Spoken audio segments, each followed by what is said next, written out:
Merci Pierre-Yves. Bonjour à tous.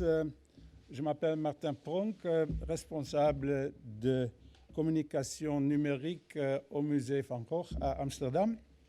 Très heureux d'être ici aujourd'hui, encore ici. Et si vous me permettez, je vais vous lire ma présentation parce que c'est un peu gênant. Mon français est pauvre. Alors, le musée Van Gogh est le centre de connaissances et l'autorité mondiale dans le domaine Vincent van Gogh. Et la mission du musée est de rendre la vie et l'œuvre de Vincent van Gogh et l'art de son temps accessibles au plus grand nombre pour les inspirer et enrichir. La collection comprend plus de 200 peintures de Van Gogh et toutes les lettres de Vincent à son frère Theo. Le musée est passé de 1 400 000 de visiteurs en 2030 à 2 300 000 en 2017. Et cette année-là était le musée le plus visité dans les Pays-Bas. Et ces derniers mois, le musée est complet tous les jours. Alors, au niveau local, le musée physique et ses environs à Amsterdam, le potentiel de croissance pour les années à venir est limité. Donc, nous nous concentrons sur le monde et le monde numérique. Alors, Vincent van Gogh est l'un des artistes les plus célèbres, les plus aimés. Son art et l'histoire de sa vie, mais aussi leur dimension émotionnelle, touchent et inspirent des millions de personnes chaque jour. Et la popularité sans précédent de Vincent est l'un des facteurs de succès du musée Van Gogh. Mais cette popularité signifie aussi qu'il y a beaucoup de concurrents qui travaillent en quelque sorte avec l'héritage de Vincent. Les images de Van Gogh utilisées à des fins publicitaires, les musées qui se présentent avec Van Gogh, les fournisseurs de produits dérivés, initiatives patrimoniales dans les lieux où Vincent a vécu et travaillé, et ainsi de suite. Alors Van Gogh appartient à tout le monde. Le musée Van Gogh se positionne comme une marque globale éminente. Il est le centre de connaissance de Van Gogh depuis de nombreuses années, mais dans d'autres domaines, cette position peut-être est moins évidente. Le musée investit beaucoup donc pour s'imposer comme un leader d'entreprise commerciale dans le secteur des musées. Et dans le secteur numérique, il est l'un des musées les plus puissants dans les médias sociaux. Cela rend le musée l'un des plus grands musées du monde et le distingue des concurrents.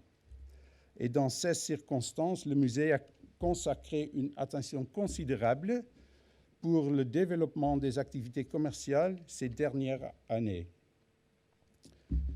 Une structure de revenus stable et équilibrée est évidemment très important pour un musée, pour chaque musée. Au musée Van Gogh, de 50% du chiffre d'affaires provient des ventes de billets en 2017. Et ceci, c'est un risque. Il est donc essentiel dans la société d'aujourd'hui de générer également d'autres sources de revenus. Et de plus, les activités commerciales contribuent à la mission du musée de rendre la vie et l'œuvre de Van Gogh accessibles à tous. Ainsi, durant les 5 dernières années, le musée a été en mesure d'élargir son champ d'activité et a réussi à créer des flux de revenus supplémentaires. Le musée Van Gogh est ainsi devenu un chef de file dans le monde numérique et le développement de l'entrepreneuriat culturel. Et dans cette présentation, nous allons d'abord examiner certains cas d'affaires et puis quelques exemples de nos activités numériques. Je n'ai pas l'intention de vous donner un aperçu global, mais un certain nombre de bons exemples qui pourrait peut-être vous inspirer. Van Gogh Museum Enterprises, ça c'est la filiale commerciale du musée. Nous avons 5 magasins, dont une librairie, une boutique de luxe et une boutique à l'extérieur du musée, sur la place des musées à Amsterdam. Et ce département est en plus responsable des licences, de la vente en gros et du commerce électronique. Le premier exemple, regardons les articles de voyage de Samsonite. Dans sa vie, Vincent a beaucoup voyagé et il s'est inspiré de nouveaux lieux. Il y a donc un lien logique avec la marque Samsonite et la coopération s'est réalisée sous la forme d'une série limitée de produits de voyage de haute qualité. Ils ont été présentés dans le musée et j'ai une petite vidéo pour vous. Il n'y a pas de son. Oh, excusez-moi, pas de son.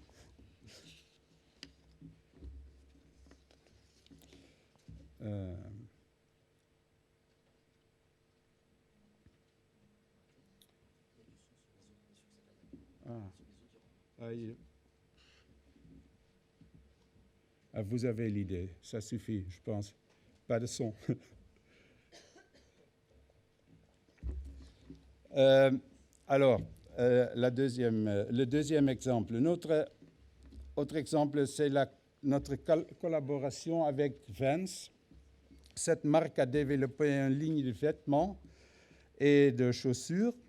Et le monde international des amateurs de sneakers a répondu très positivement à ces produits. Avec ces surprenants nouveaux points de contact, Van Gogh est présenté d'une nouvelle manière à un nouvel public à l'extérieur du musée.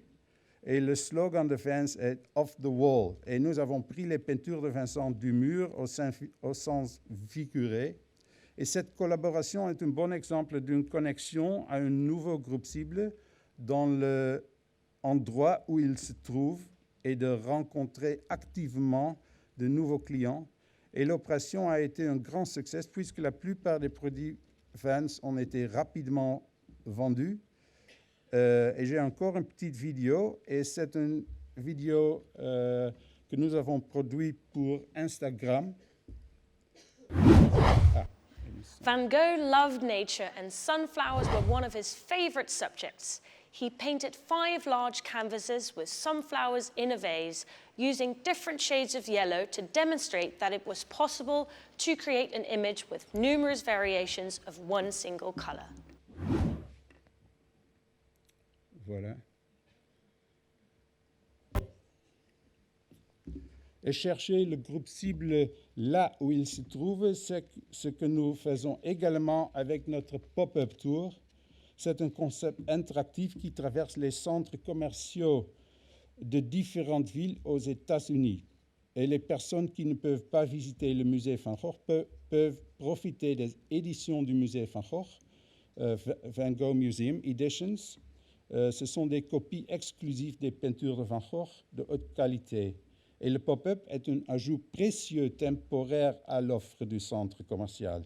Il est bien sûr impossible de déplacer toutes les œuvres originales vers un tel emplacement, mais avec le pop-up, il est encore possible d'atteindre de nouvelles personnes à un niveau accessible avec l'œuvre et la vie de Vincent. Et les éditions du musée Van Gogh sont en vente au pop-up, mais aussi au musée. Ce sont des reproductions 3D de très haute qualité produites par Fujifilm en collaboration avec le musée en 260 exemplaires. Même les timbres et les marques au dos des tableaux originaux peuvent être trouvés sur les reproductions et la qualité est si élevée qu'il faut s'approcher de l'original de près pour voir que c'est une reproduction. Et voilà la troisième vidéo. So we're here at the Van Gogh Museum Edition pop-up. We are very proud. We brought a selection of 9 masterpieces by Vincent van Gogh. We brought the replicas. It's state-of-the-art, and the replicas with the same size, the same colors, the same brightness as the original ones.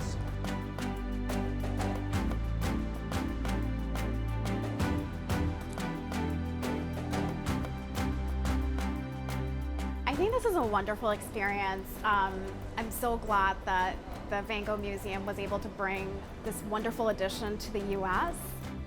I am so impressed with the pop-up, and I think any opportunity to introduce artwork to a new audience is a great idea.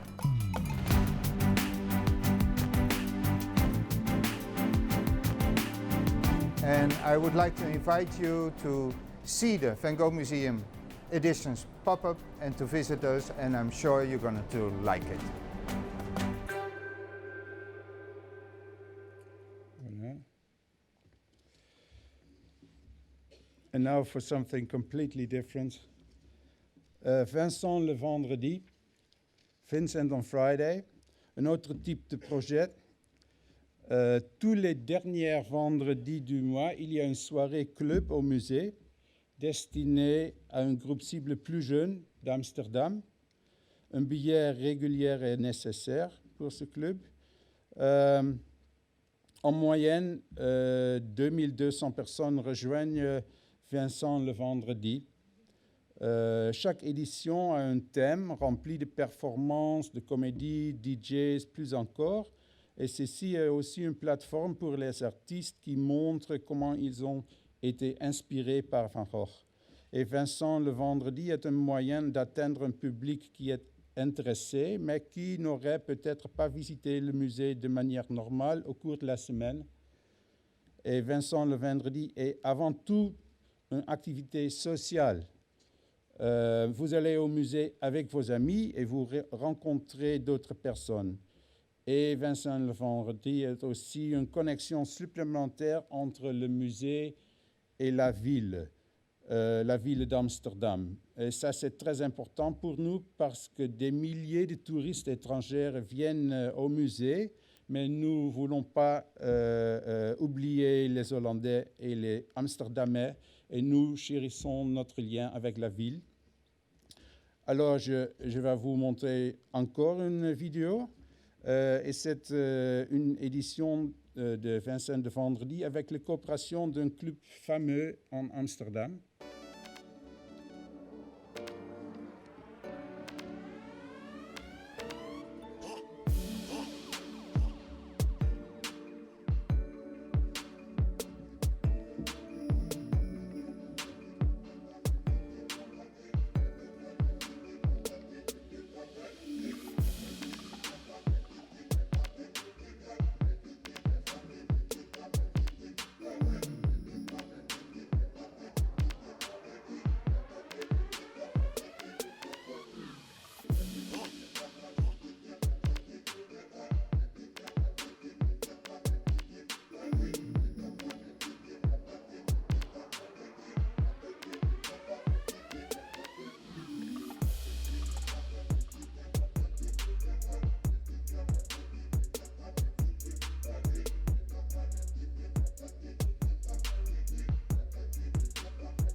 Van Gogh à l'école.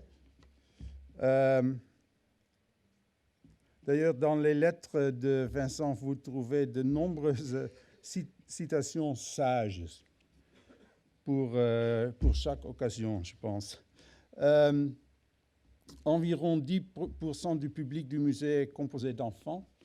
Le musée Van Gogh estime que chaque enfant hollandais devrait connaître Vincent, même les enfants qui ne visitent pas le musée. Et l'un de nos outils est notre plateforme d'éducation numérique. Ce n'est pas seulement pour des écoliers néerlandais, il est également disponible en anglais. Et les enseignants trouveront gratuitement du matériel pédagogique à utiliser dans différentes leçons telles que l'histoire, le dessin, l'éducation culturelle et même l'arithmétique. Certaines leçons sont prêtes et d'autres peuvent être adaptées à vos propres besoins. Du matériel est disponible pour les enfants de 5 à 17 ans Et il y a aussi une leçon en langue des signes. Et malheureusement, je n'ai pas le vidéo ici, mais vous pouvez visiter notre site Van Gogh Museum NL pour en savoir plus. Et dans de nombreux pays, les musées ne peuvent plus toujours compter sur le soutien inconditionnel du gouvernement, particulièrement en Hollande. La situation politique peut changer, les catastrophes et les attaques peuvent provoquer une rechute chez les visiteurs. Il est donc très important que le musée devienne plus indépendant financièrement et que pour atteindre cet objectif, il développe des activités commerciales autonomes. Dans de nombreux pays, le gouvernement exige déjà que les musées soient plus entreprenants. Notre secteur doit l'avoir appris. Il est important de réaliser ce que l'entrepreneuriat culturel implique. L'entrepreneuriat prend des risques. Pour prendre des risques avec l'argent public, le musée a besoin d'arguments solides, d'une analyse de rentabilisation bien pensée. Et même alors, le succès n'est pas garanti. Mais ne pas développer des activités commerciales signifie rendre le musée vulnérable. Nous devrons donc accepter que nous prenions des risques et que nous devons être en mesure de les expliquer très bien. C'est ce que nous visons avec les projets au musée Van Gogh que j'ai partagés avec vous. Et les cas que nous avons vus sont des exemples de touch points, points de contact entre musée et client, points de contact dans le parcours client. Et le parcours du visiteur du musée se développe à partir de la prise de la conscience via la recherche et l'utilisation, après quoi il reste connecté et ensuite nous voulons redémarrer ce cycle. Et les phases de ce cycle sont remplies avec des points de contact, comme vous voyez ici. Par exemple, la prise de conscience, la première phase du parcours client, peut être générée lorsqu'on lit un message sur Facebook, mais aussi parce qu'on voit une valise de Van Gogh Samsonite. Chaque point de contact aide le musée à être visible et donc accessible. Et ce modèle parcours client aide le musée à déployer les bons instruments dans la bonne phase. Le cycle de parcours client est un modèle générique que j'ai adapté à la situation muséale dans cette dia. Et j'ai placé un certain nombre de points de contact dans le modèle. Bien sûr, il y en a beaucoup d'autres, mais cela vous donne une bonne impression. Il existe différents points de contact physiques et aussi numériques. Et nous allons maintenant examiner plus précisément certaines de nos activités numériques. Les produits et services numériques aident le musée Van Gogh à se positionner de manière centrale dans le monde de Van Gogh. Et ceci est clairement visible dans les médias sociaux. Le musée Van Gogh compte plus de 4,5 millions d'abonnés, followers sur Facebook et 830 000 sur Instagram. Les deux plateformes les plus importantes pour nous. Et nous sommes très heureux d'avoir tous ces abonnés, mais l'engagement est encore plus important que le nombre d'abonnés. Et le musée Van Gogh est le plus grand réseau social parmi tous les grands musées d'art internationaux. Et cela montre que nous réussissons à réclamer et à étendre cette position centrale. L'engagement est la preuve de l'interaction entre l'abonné et le post des médias sociaux. Ce n'est pas le nombre d'abonnés, mais l'engagement qui détermine la portée de reach d'une communication numérique. Et Vincent van Gogh est également un compte du musée. Alors, Vincent van Gogh et Van Gogh Museum sont nos deux comptes sur Facebook. C'est la semaine dernière que vous voyez ici. Le musée Van Gogh a de loin l'engagement le plus haut. Et ça, c'est une semaine représentative pour nous. Alors, pourquoi l'engagement est-il si important pour nous? Qu'est-ce que c'est la valeur de l'engagement? Comme j'ai dit, l'engagement est la preuve de l'interaction de l'abonné avec notre contenu. Chaque fois que vous entrez dans une plateforme comme Facebook, en théorie, des dizaines et même des centaines de messages sont potentiellement accessibles.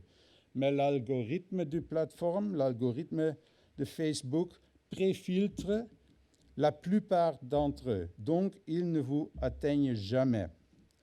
Ensuite, probablement, vous ne voyez non plus les messages qui ont passé le filtre parce que presque personne ne voit tout ce qui est publié en ligne sur son compte. Alors, la portée de votre publication sur les médias sociaux n'est donc pas décisive. Reach est une variable théorique qui reflète le nombre maximum de spectateurs réalisables, mais pas le nombre réel. L'efficacité de la communication sur les réseaux sociaux s'exprime par l'engagement. L'engagement est un partage, un vu, un retweet, etc. Et cela prouve que le suiveur, le follower, a bien vu votre message et, plus important encore, a pris la peine d'y répondre. Même si un like sur Facebook est donné rapidement, cela prouve encore que votre courrier n'est pas passé inaperçu. Et les médias sociaux sont très appropriés pour exprimer le lien personnel que tant de personnes ressentent avec Vincent. Nous le voyons dans les commentaires postés avec nos articles.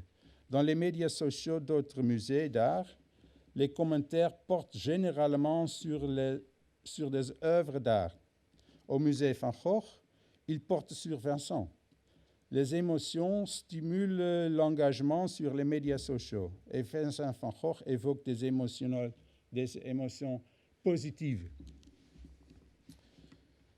L'admiration, l'émerveillement, la surprise, la fierté et l'inspiration mènent tous à un engagement positif. Et cela conduit en quelque sorte à un engagement intrinsèque. Beaucoup de retours positifs génèrent des retours encore plus positifs. Et ceci ici, c'est un exemple que j'ai présenté au musée du Louvre il y a 2 semaines. Et je peux expliquer comment l'engagement peut fonctionner pour les musées. Dans la colonne de droite, il y a des commentaires que les abonnés ont postés sur un nouveau tableau du Louvre. Et ce sont des commentaires sur Facebook. Alors, les commentaires sur le nouveau tableau concernent l'objet. Et dans la colonne de gauche, il y a des commentaires que les adeptes ont placés sous un post concernant l'écrivain égyptien, le scribe accroupi. Et ces commentaires portent sur les émotions, les souvenirs, c'est-à-dire sur ces personnes elles-mêmes. Les 2 objets, la peinture et la statuette, suscitent des réactions totalement différentes. D'une part, des qualifications, à l'autre côté, des émotions. Une part, une chose, autre part, une personne. Et c'est exactement ce genre d'engagement que nous voyons avec Vincent. Après tout, beaucoup de gens ressentent un lien personnel avec lui. Et les commentaires semblent à propos de Vincent, mais si vous regardez de plus près, vous constaterez qu'ils concernent vraiment la personne du follower. C'est parce que les médias sociaux sont vraiment à propos de moi, moi et moi. Et ça explique largement le fort engagement des médias sociaux du musée Van Gogh. Demandez-vous, y a-t-il des objets dans votre musée avec lesquels le public a un lien émotionnel? Peut-être ils offrent des possibilités sociaux. Et encore, le médium utilisé influence également le degré d'engagement. La vidéo est à la hausse depuis 2016.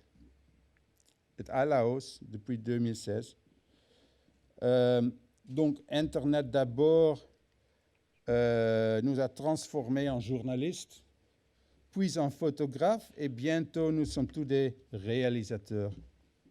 La vidéo est très engageante. Les grandes plateformes investissent donc énormément dans la vidéo sociale. C'est une opportunité pour nous, pour les musées, car notre contenu se prête bien à la vidéo. La narration est au cœur du musée et de nombreux musées sont axés sur l'image. Un argument supplémentaire pour commencer avec vidéo est qu'il prépare vous et vos abonnés aux prochaines étapes, telles que la vidéo à 360 degrés, la réalité augmentée et la réalité virtuelle. Bien que de nombreux musées ne sont pas prêts pour cet avenir, nous pouvons tout commencer par une autre forme de vidéo, la diffusion en direct, le live stream. C'est un format vidéo très attrayant. Les téléspectateurs participent à un flux de vie en formant un groupe exclusif qui est conjointement dans le moment et qui fait l'expérience de quelque chose de spécial. Et c'est une expérience très agréable. Et pour les musées, les diffusions en direct sont un excellent moyen de montrer le musée aux non-visiteurs. Par exemple, le conservateur peut donner une explication de l'exposition. Les diffusions directes sur Facebook restent disponibles pour les spectateurs ultérieurs. Un bon exemple de 360 degrés vidéo est le streaming en direct. Je voudrais vous proposer le projet Sunflowers Live que Van Gogh a réalisé avec la National Gallery, Musée d'art de Philadelphie, Neue Pinakothek à Munich et Musée Sompo à Tokyo.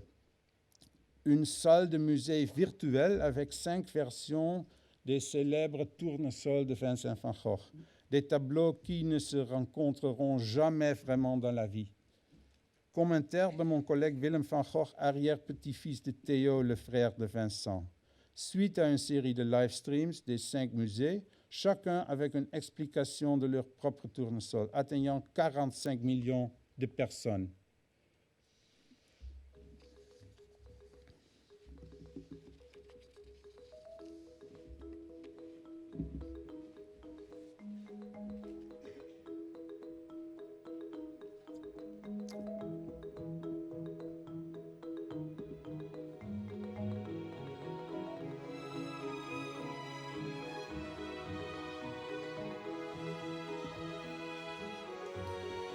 Welcome to the Vincent van Gogh Virtual Sunflowers 360 Degrees Gallery. My name is Vincent Willem van Gogh. I'm the great-grandson of Theo van Gogh, Vincent's brother and his soulmate. I am proud to introduce you to this very special virtual gallery.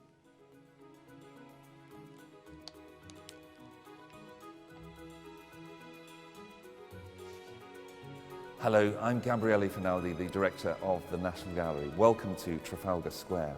About 6 million people come to our museum every year, and most of those will stop in front of this picture. Welcome from the Van Gogh Museum. The National Gallery in London. Neue Pinakothek in Munich. Philadelphia Museum of Art. Sompo Japan Nippon Koa Museum of Art. We're traveling around the world with a remarkable work of art. Extraordinary Facebook Live experiment, which over the next hour or so will take us literally around the world.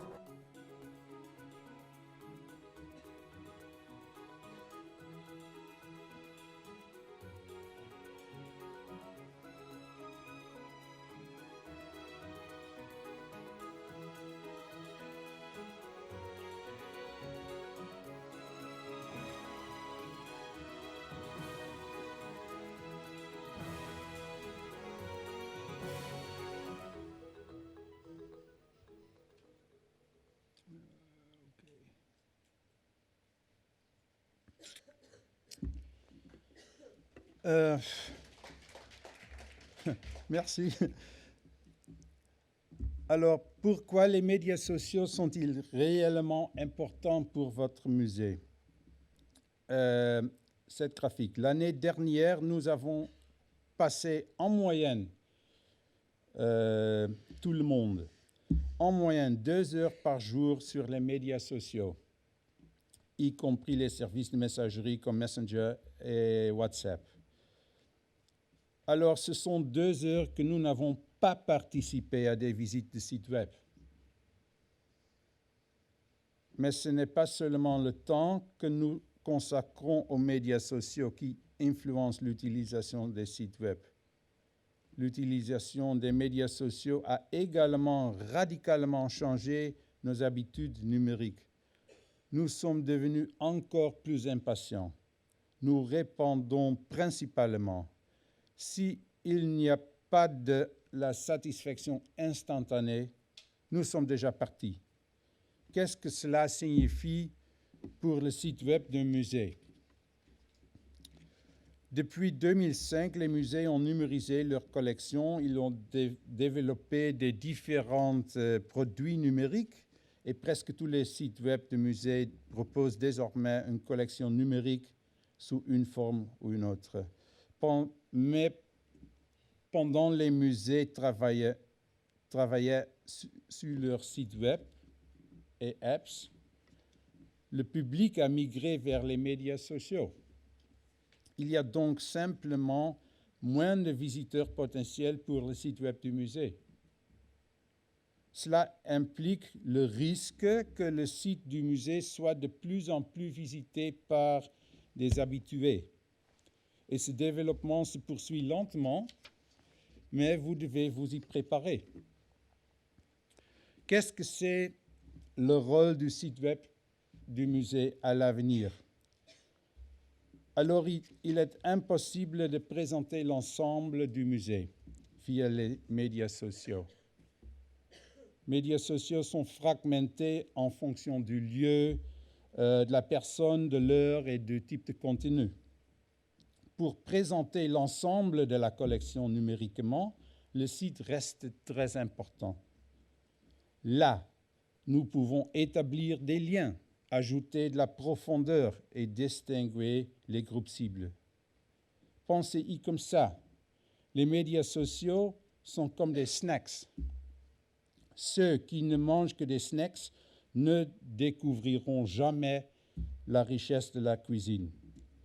Alors, vos visiteurs prennent l'apéro et après, vous voulez les inviter à la table pour le dîner. Et avec ces considérations sur les points de contact dans la vie réelle et numérique, analogue et numérique, je voulais vous donner une idée du musée Van Gogh en tant qu'institution entreprenante. J'espère que j'ai pu vous inspirer et vous êtes bien sûr toujours le bienvenu à Amsterdam pour le voir de vos propres jeux. Et je suis prêt à répondre à quelqu'une de vos questions avant de partir déjeuner ensemble. Merci beaucoup.